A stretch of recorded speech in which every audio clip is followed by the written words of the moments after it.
20% की, और 80% के लिए ना मुझे एक छोटा सा शेर याद आ गया, कई दिन हो गए ना सुनाए हुए। चलिए, आपको हिंट मिल रहा है, इससे आपको ये बताना है कि आज किसके बारे में बात करेंगे हम। ओके।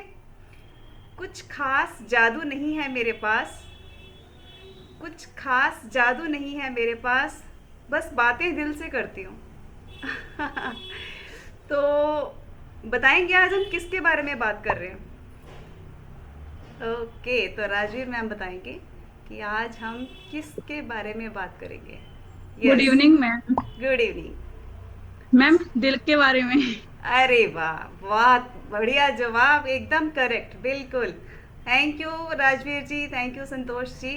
देखो, इनिशिएट लेना हर कोई नहीं ले पाता। देखो, फटाफट से उन्होंने हैंड रेस किया, तो गलत हो जाएगा ज़्यादा से ज़्यादा और क्या होगा, लेकिन रिप्लाई तो बनता है ना भाई। इंस्टेंट रिप्लाई कौन कौन दे सकता है, ये भी सब नहीं कर पाते। लेकिन हमारी फैमिली में ये खासियत है, आपको पूरी फ्रीडम मिलती है अपनी बात कहने की। तो शर्माना नहीं है, घबराना नहीं है, हमारे साथ इसी तरह बने रहना है। और अभी बात कर रहे थे हम दिल पे। देखो, हमारे लिए क्या चीज़ अच्छी है क्या बुरी है।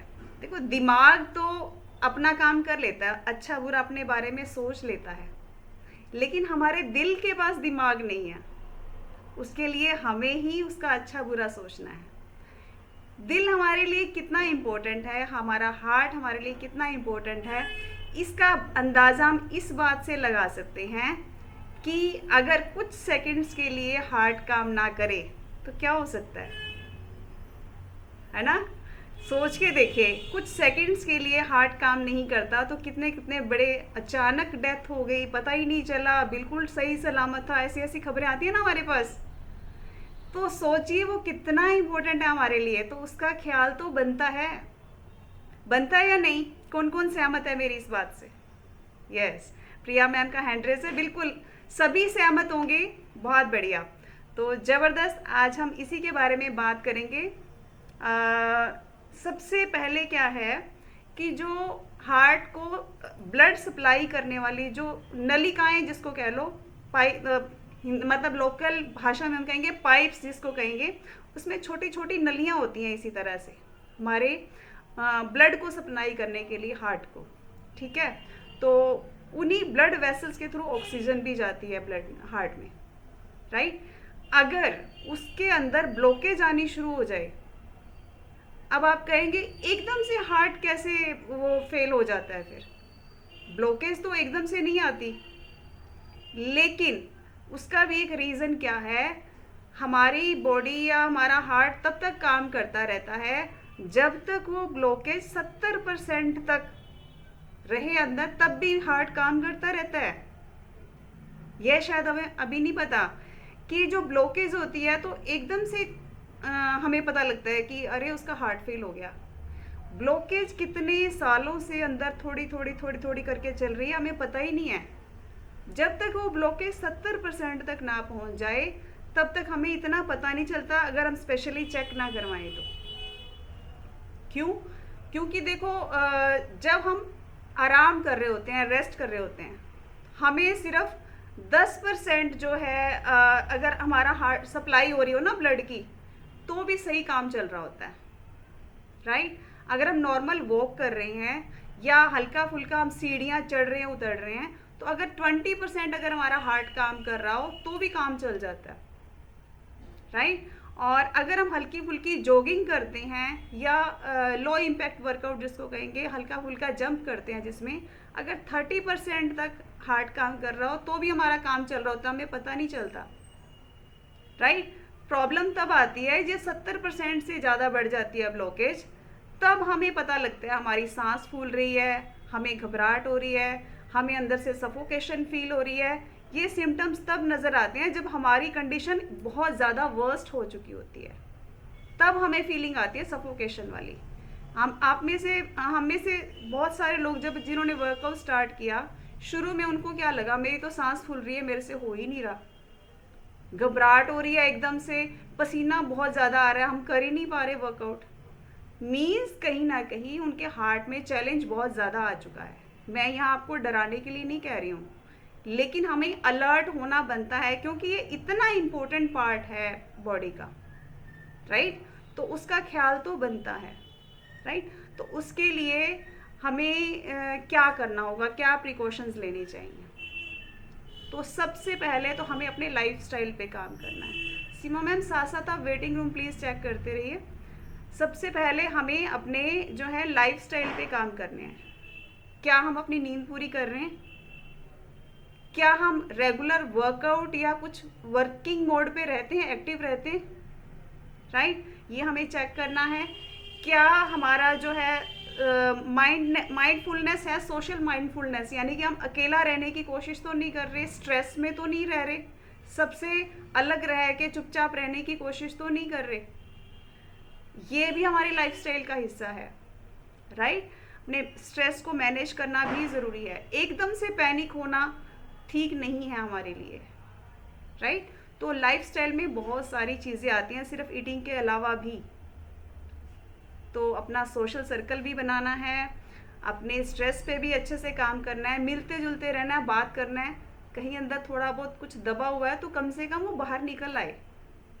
क्लास में भी हम लोग जब यहाँ होते हैं तो हमारी जो परेशानियाँ अपने कोच से बहुत बार डिस्कस करते हैं, राइट? तो इसीलिए आपको कोच मिले हुए हैं।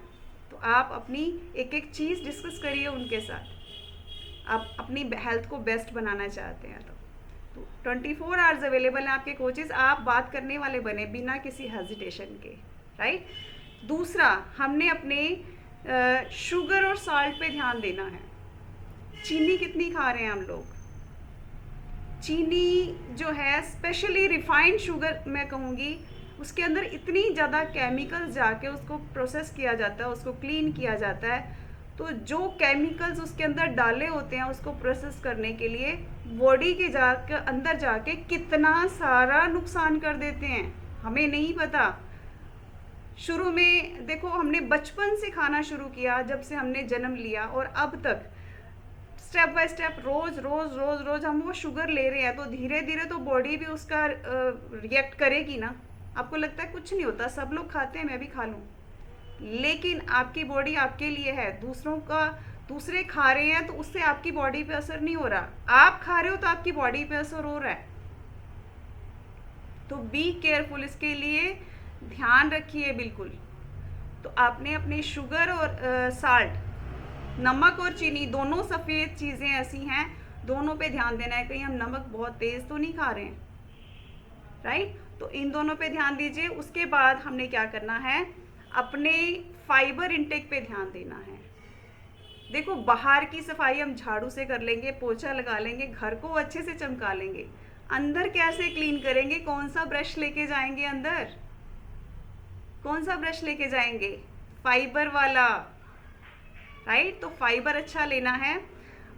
आपके कोचेस ने आपको डाइट प्लान दिए हैं तो उसमें डेफिनेटली आपको फ्रूट और सैलेड दिया होगा। वो किस लिए है? आपके फाइबर इंटेक को बढ़ाने के लिए, अंदर की झाड़ू वाला काम करने के लिए, राइट?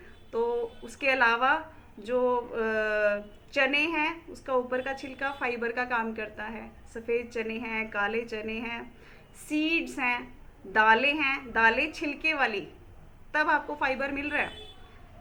जब रोटी बनाते हैं, आटा छानना नहीं है, छान के साथ यूज़ करना है, वो फाइबर का काम करता है। और हमारे पास जो है, आपके कोचेस के पास बहुत ज़बरदस्त फाइबर अवेलेबल है, 3 तरह का, टेबलेट के रूप में और पाउडर के रूप में। तीसरा बीटा हार्ट, वो स्पेशली आपके हार्ट की ब्लॉकेज पे बहुत अच्छे से आपके कोलेस्ट्रॉल पे काम करता है। चेक कीजिए, अगर आप बहुत ज़्यादा इस चीज़ को झेल रहे हैं पहले से, कोलेस्ट्रॉल को, क्योंकि वो एक दिन में तो बनता नहीं, टाइम बाय टाइम वो ब्लॉकेज आनी शुरू होती है, वो कोलेस्ट्रॉल अंदर जाके जमना शुरू होता है। कैसा कोलेस्ट्रॉल? जैसे एग्जॉस्ट फैन लगा होता है किचन में, उसके ऊपर जो फैट जमता है, सेम वैसे अंदर कोलेस्ट्रॉल जमा हो रहा होता है। वो एक दिन में तो नहीं गंदा होता ना, टाइम लगता है ना उसको। सेम ऐसी बॉडी के अंदर अब एकदम से वो क्लीन भी नहीं होगा, राइट, नॉर्मल फाइबर से। तो हमें क्या करना है, बीटा हार्ट, जिसको सांस बहुत ज़्यादा फूलती है, सफोकेशन फील होती है, बीटा हार्ट आज ही ऐड कीजिए अपने कोच से बात करके। और उसका रिजल्ट कुछ ही दिनों में हमें नज़र आना शुरू हो जाएगा।